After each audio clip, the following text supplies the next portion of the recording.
ಸಂವಿಧಾನದಲ್ಲಿ ವಿಪಕ್ಷಕ್ಕೂ ಕೂಡ ಅದರದೇ ಆದ ಒಂದು ಜವಾಬ್ದಾರಿ ಇದೆ. ಜನರ ಧ್ವನಿಯನ್ನು ಸರ್ಕಾರಕ್ಕೆ ತಲುಪಿಸಬೇಕಾದವರೇ ಅಪೋಸಿಷನ್ನವರು. ನೋಡಿ, ಏನು ಸಮಸ್ಯೆ ಇದೆ ಅನ್ನೋದನ್ನು ಮಾತಾಡಬೇಕಾದವರು ಅಪೋಸಿಷನ್ನವರು, ಹೋರಾಟ ರೂಪಿಸಬೇಕಾದಂಥವ್ರು ಅಪೋಸಿಷನ್ನವರು. ನೀವು ನಿಮ್ಮ ಮಧ್ಯದಲ್ಲಿ ಹೋರಾಟದಲ್ಲಿದ್ದೀರಿ. ಅಲ್ಲ, ಒಂದು ಹೋರಾಟ 2 ವರ್ಷದಲ್ಲಿ ವಿಪಕ್ಷ ಒಂದು ಲಾಜಿಕಲ್ ಎಂಡಿಗೆ ತಗೊಂಡು ಹೋಗಿದೆಯಪ್ಪ ಅನ್ನುವಂಥ ಒಂದು ಹೋರಾಟ ಹೇಳಿ ನನಗೆ. ನೀವು ಕರೆಕ್ಟ್ ಪ್ರಶ್ನೆ ಕೇಳ್ತಾ ಇದ್ದೀರಾ. ನಾನು ಇರೋದೇ ಅದಕ್ಕೆ ಸರ್. ಅಲ್ಲ, ಕರೆಕ್ಟ್ ಪ್ರಶ್ನೆ ಕೇಳ್ತಾ ಇದ್ದೀರಾ. ಒಂದು ಹೋರಾಟ ಅಲ್ಲ, ಅಸೆಂಬ್ಲಿಯಲ್ಲಿ ಏನು ಪ್ರಾಬ್ಲಮ್ ಇದೆ? ಏನೂ ಇಲ್ಲ, ಎಲ್ಲ ಸಹಕಾರ ಮಾಡ್ತಾ ಇದೆ. ಈಗ ಯತ್ನಾಳ್ ಅವರು ಕೂತ್ಕೊಂಡು ನೋಡೋರು ಗೊತ್ತಾಗುತ್ತೆ ಯಾರ್ಯಾರು ಯಾವ ಗುಣದವರು ಅಂತ. ಅಸೆಂಬ್ಲಿಯಲ್ಲಿ ಇದುವರೆಗೂ ಕೂಡ ಯಾವುದೇ ಸಣ್ಣ ಒಂದು, ಈ ಅಸೆಂಬ್ಲಿ ನಡೀತಾ ಇದೆ, ಹೋದ ಅಸೆಂಬ್ಲಿನೂ ನಡೀತು, ಸಣ್ಣ ಒಂದು ಮಾತೂ ಇಲ್ಲ, ಯಾರೂ ಇಲ್ಲ. ವಿಜೇಂದ್ರ ಅವ್ರದ್ದು ಇಲ್ಲ, ಯತ್ನಾಳ್ ಅವ್ರದ್ದು ಇಲ್ಲ, ಏನೂ ಇಲ್ಲ. ಎಲ್ಲರೂ ನಮ್ಮ ನಾಯಕರು, ಅಶೋಕ್ ಅವರು, ಅವ್ರು ಹೇಳ್ದಂಗೆ ನಾವು ಹೋಗ್ತೀರಿ ವಿಧಾನಸಭೆಯಲ್ಲಿ ಅಂತ ಹೇಳ್ತಾರೆ. ಓಕೆ, ಏನು ಪ್ರಾಬ್ಲಮ್ ಇಲ್ಲ. ನಮ್ಮ ಹೋರಾಟ ಏನು ಮಾಡಿಲ್ಲ.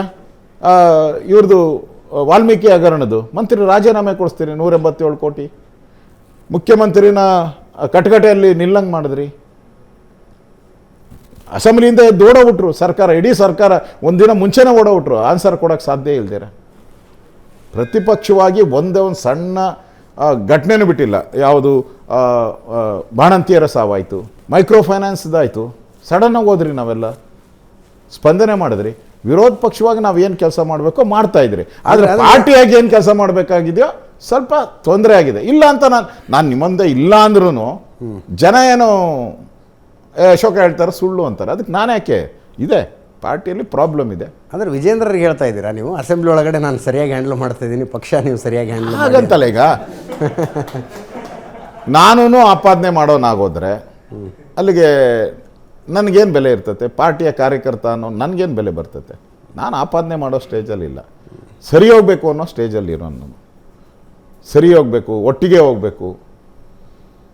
ಒಂದು ರೀತಿ ವಾತಾವರಣ ಚೆಂದಾಗಿದೆ. ಯಾಕಂದರೆ ಕಾಂಗ್ರೆಸ್ ಅವರು ಕಳೆದ 2 ವರ್ಷದಲ್ಲಿ ಏನು ಅಭಿವೃದ್ಧಿ ಮಾಡಿಲ್ಲ, ಅಭಿವೃದ್ಧಿ ಆಗ್ತಾ ಇಲ್ಲ.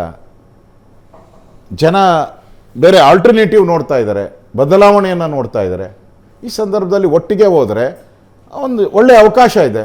ಮೊನ್ನೆ ಯಾರೋ ಹೆಸರು ಹೇಳೋಕ್ಕಾಗಲ್ಲ, ದೊಡ್ಡ ಸ್ವಾಮೀಜಿಯವರು ಹೋಗಿದ್ದೆ, ನಾನು ಕಾರ್ಯಕ್ರಮಕ್ಕೆ ಹೋಗಿದ್ದೆ. ಅವ್ರು ಹೇಳಿದ್ರು, ಅಲ್ಲಪ್ಪ ಚಿನ್ನದ ತಟ್ಟೆಯಲ್ಲಿ ಕೈಗಿಟ್ಕೊಡೋಕೆ ಹೋದ್ರೂ ನೀವು ಕಿತ್ತಾಡ್ತಾ ಇದ್ದೀರಲ್ಲಪ್ಪ ಅಂತ ಹೇಳಿದ್ರು. ಆ ಪರಿಸ್ಥಿತಿ ಅಂದರೆ ವಾತಾವರಣ ಚೆಂದಾಗಿದೆ. ಪಾರ್ಟಿಯಲ್ಲಿರುವಂಥ ಗೊಂದಲಗಳನ್ನು ಸರಿ ಮಾಡ್ಕೊಂಡು ಹೋಗಬೇಕು, ಅದು ನಮ್ಮ ಮುಂದೆ ಇರೋವಂಥದ್ದು. ಅದು ಅದನ್ನು ಮಾಡ್ಕೊಂಡು ಹೋಗೋವಂಥದ್ದಕ್ಕೆ ಈಗಾಗಲೇ ನಮ್ಮ ಕೇಂದ್ರದ ನಾಯಕರ ಜೊತೆ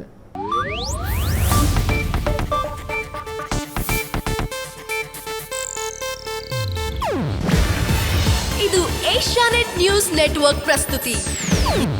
ನೀವು ನೋಡ್ತಿದ್ದೀರಾ ಏಷ್ಯಾನೆಟ್ ಸುವರ್ಣ ನ್ಯೂಸ್.